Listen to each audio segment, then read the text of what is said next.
Hey everybody, HomeSliceHenry here, and in today's video, I'm going to be showcasing how I got my highest elo of the season a few days ago, 2869, with a Great League Dragalge. One important note before we get into the battles, I do not recommend anyone try this team. This team was built as a response to a leaderboard meta trend where a lot of teams were built around Fairy plus Fire cores. This team has a ton of weaknesses, and I don't think it would work if I tried it again. The team was Dragalge, Golisopod, and Dewgong, although probably a better version of the team would have had Moltres over Dewgong. So without further ado, let's hop into the matches. And in game number 1, we're off to a terrific start, leading Dragalge into Shadow Talonflame. My opponent safe switches into Furret. I'm able to get some chip damage with that Aqua Tail, and now out comes Fury Cutter Golisopod. Golisopod will put up a shield as my opponent goes for the Trailblaze, and because they Trailblazed, I can now overfarm quite significantly with the Golisopod. Golisopod is still very healthy, so if my opponent brings back in the Talonflame, Talonflame is honestly not going to have a great time trying to farm down, as even though I do very little damage with each of these Fury Cutters, every time I make an Aqua Jet, I am guaranteeing that my opponent will have to give up a shield. So just like that, my opponent is going to go from 2 shields to 0 in just a few short seconds, and out comes Dragalge. Dragalge is going to be no shielding, Shadowfly will do a lot of damage, but it will not KO. I anticipate the switch out, sending in Dewgong as they bring out Unova Stunfisk.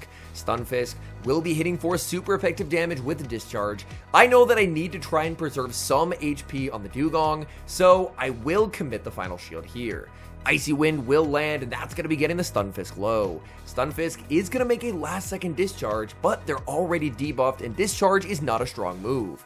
I'm going to fire off this Icy Wind instantly because I just need to knock out the Stunfisk, and now my opponent has to perfectly predict when I'll combo. They wait a few turns, they throw the fly, but unfortunately, they do not get it right as I just stay on the field. In comes Dragalge, I get to the Aqua Tail, and this will easily be knocking out that Shadow Talonflame, and we're able to take the Game 1 win.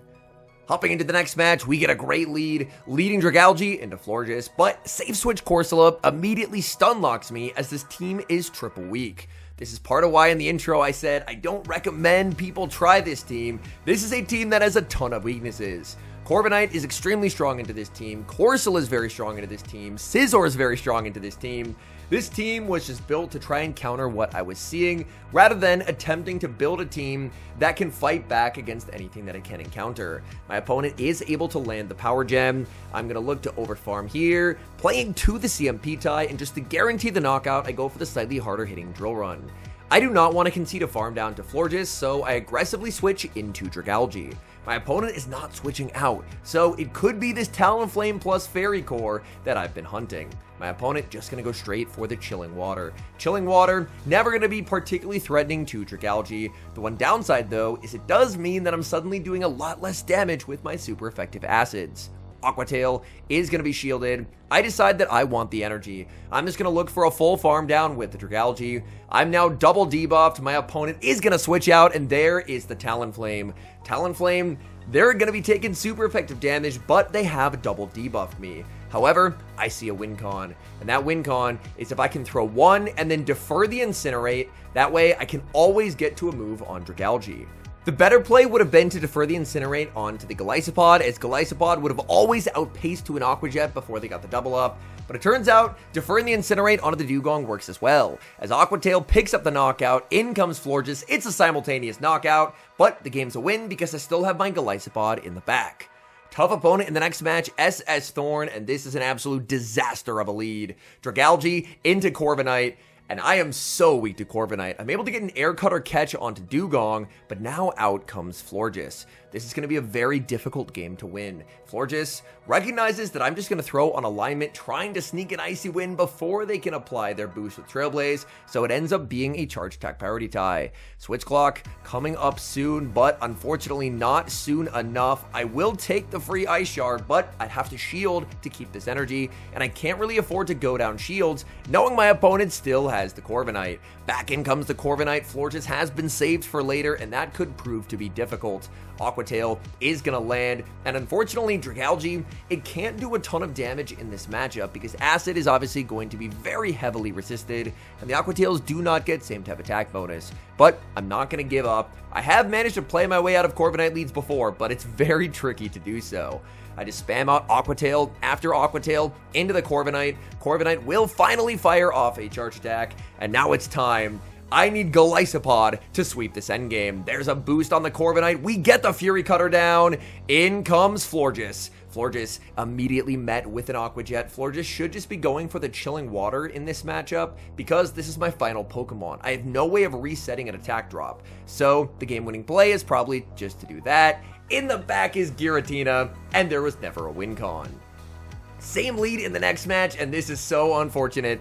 Leading Dragalge into Corviknight. I throw a few acids, safe switch into the Dugong, and my opponent is going to stay in with the Corviknight. Corviknight is going to go for the payback. That's very solid damage, and out comes Galarian Corsola. These are two absolute worst case scenario Pokemon for this team to see. Galarian Corsola beats the entire team, and Corviknight beats everything not named Dugong, and Dugong is already very low. My opponent goes for the Nightshade, probably to set up a Nightshade and a farm down, but I don't really want to give this farm down, so I'm going to get aggressive and pivot out into Dragalge. My opponent, due to the desync and switch timers, is forced to throw a double debuffed move just to burn the switch clock, and now out comes Corviknight. Unfortunately, this Corviknight is still very, very healthy, so I get to spam out the Aqua Tails, but I'm still in a very difficult spot. So, Aqua Tail after Aqua Tail will connect into the Corviknight. This Aqua Tail does actually get shielded, so that's pretty nice for me, because I could have made it to a second Aqua Tail before the Air Cutter plus Fast Moves knocked me out. We do see a boost, which is devastating, but I still get the Aqua Tail, so either way, they would have been very, very low if they didn't shield that Aqua Tail. And now in comes Golisopod, and I'm honestly gonna need a miracle. They boost again, this Corviknight boosting left, right, and center. I fire off this Aqua Jet. My opponent will put up the shield. This is going to be so tough. I still don't even know what they have in the back. They Air Cutter, and they send in Corsola. I'm going to throw 15 Fury Cutters, CMP tying Aqua Jet to their Nightshade, denying this energy. This means that now I have more residual energy than I had before. Are they going to be bringing back in the Corviknight? If so, I can't win the game with only a little bit of energy. So I farm up, switch, and get a catch of an Air Cutter onto Dugong. Maybe there is a chance. Can I Fury Cutter down? They get another boost. I don't think I can. I think they're too healthy. I'm going to need to throw in the back. It's Diggersby. I actually think I can win this game. Aqua Jet lands, devastating damage onto the Diggersby. I get the double up on Golisopod. I need this to knock out. Aqua Jet knocks out the Diggersby, and we did it.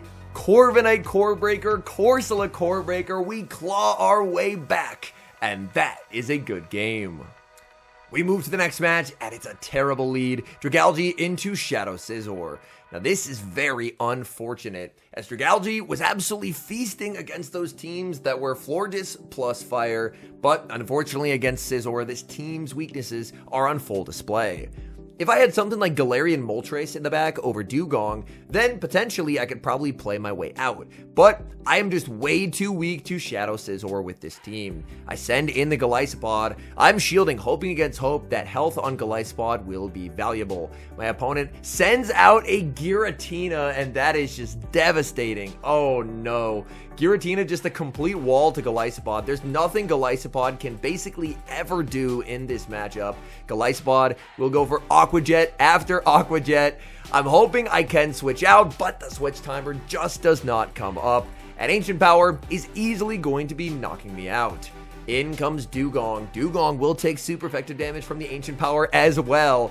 Ancient Power lands. There's going to be the switch into Shadow Scizor. Scizor farms up. We get the catch onto Dragalge, but there's still a whole third Pokemon in the back that I have not yet seen. They go for a pretty nice undercharge there of that Trailblaze, so they go for the full Zero Bubble to get as much damage as they can. I go for the Icy Wind. Icy Wind, entertainingly enough, does not knock out, so they survive on 1 HP, and unfortunately, I do not get to learn what they have in back, but they get a last second Night Slash boost. We move to the next game. Dragalge used to be destroying on the lead, but now, unfortunately, it's getting destroyed as I lead into Clodsire. I safe switch into the Golisopod, and my opponent actually does not switch out. Aqua Jet lands, and that's really important damage. But they did build up to a Stone Edge, so I will actually respect it.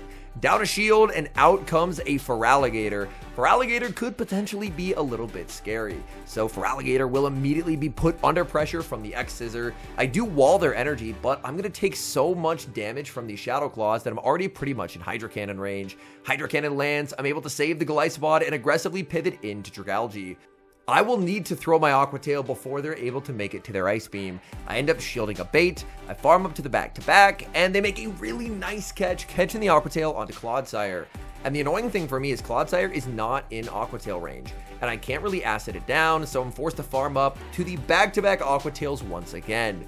Aqua Tail will pick up the knockout if they bring in the Feraligatr. Feraligatr is still 2 off the Ice Beam. They do have a Hydro Cannon banked, but I'm nowhere near Hydro Cannon range. Their final Pokemon is revealed to be the shiny Galarian Moltres. What a flex. I farm up past the Outrage, baiting with the Aqua Tail, getting the shield, and there is the combo play. They're hoping that they've done enough damage to put me into Hydro Cannon range, and they have, as I will get KO'd. In comes Dewgong. I'm not going to knock it out with 3 Ice Shards, so I'll get to use the Golisopod that I saved from earlier as a catch, absorbing that Hydro Cannon. Now Dewgong does get the full farm down. Opponent should be 1 off the move with Moltres.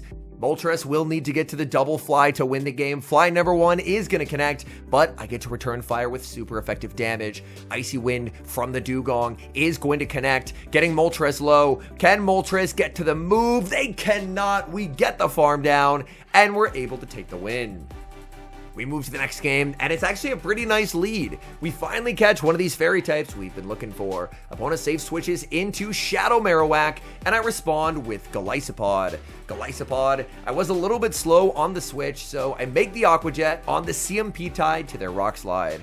I'm always going to be shielding because a Rock Slide would do way too much damage. My opponent does end up going for a Bone Club bait, and that means they will outpace me by 1 singular turn. But that's still fine. I'm going to double shield and just look to try and get as much value out of the Golisopod as I possibly can. Opponent now going to send in Dunsparce, and this is bad. I'm triple weak to Dunsparce, another Pokemon this team really struggles to deal with. Dunsparce goes for the Rock Slide. Unfortunately, I don't have any more shields to work with, so that damage is guaranteed to land. But I will get to apply an Icy Wind debuff onto the Dunsparce. Dunsparce over farming to the max. I really need a 1 HP survive out of Dewgong here. It could flip the entire game, but we do not survive. And out comes Dragalge. Dragalge will be absorbing a -1 Drill Run. Drill Run will connect. There's the switch into Marowak. Marowak instantly answered with the Aqua Jet. Aqua Jet is going to land. Down goes Marowak, but the Mud Slap did register because I threw 1 in the move. So now I am a lot lower than I was hoping to be. In comes the Dunsparce. Dunsparce is going to be getting KO'd by this Aqua Tail, and all that's left in the back is the Wigglytuff, but the worry is I just don't have the health needed to win this game. Aqua Jet will be shielded. I can make it to a second Aqua Jet, but the Wigglytuff is too close to a Swift. I'm not getting to a third Aqua Jet, and unfortunately, that's going to be game over for me because I think the Dragalge is just too low.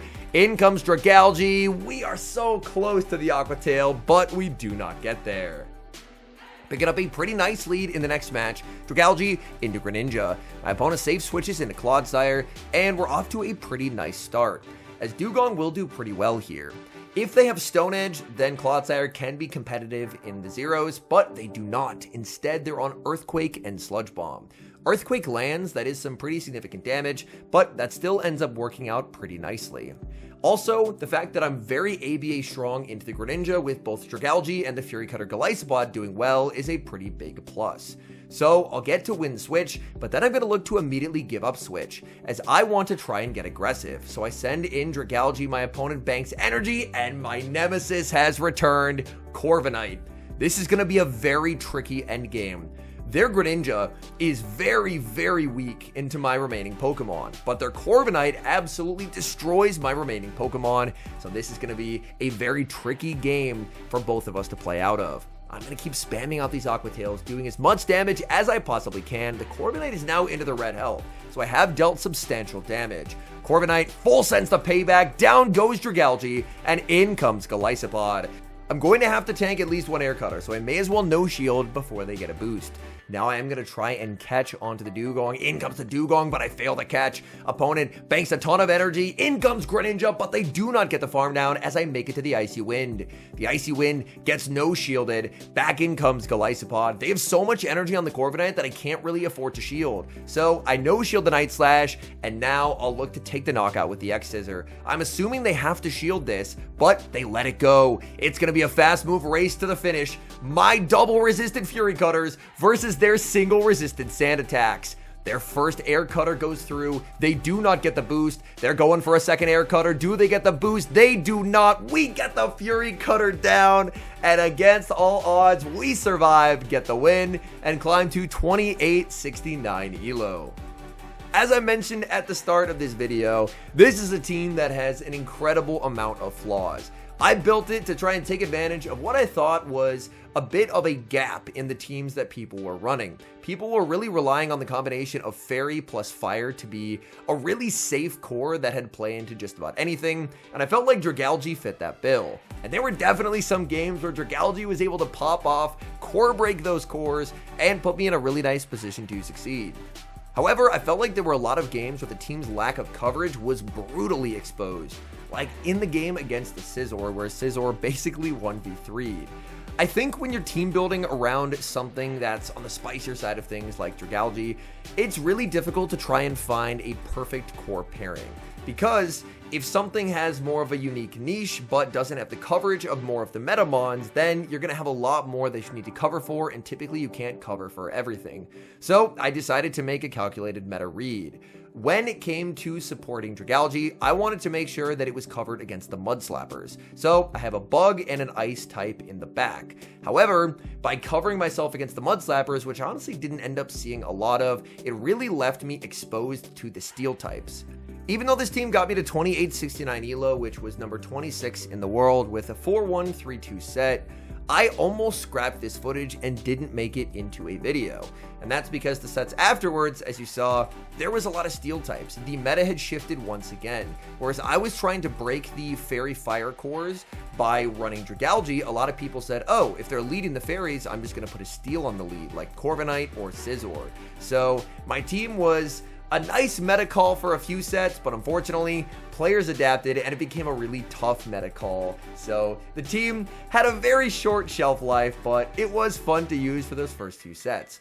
But I do think that some of the rather improbable wins that I was able to get against these Nightmare Core Breakers are a really good learning opportunity, showcasing that even if you're in a bad matchup, it doesn't mean you're necessarily going to lose. But if you can get creative, figure a way, whether it's through catching, desyncing of switch timers, trying to get energy, dancing back and forth throughout the course of the battle, sometimes you can find some pretty unbelievable win cons in some circumstances that feel pretty impossible.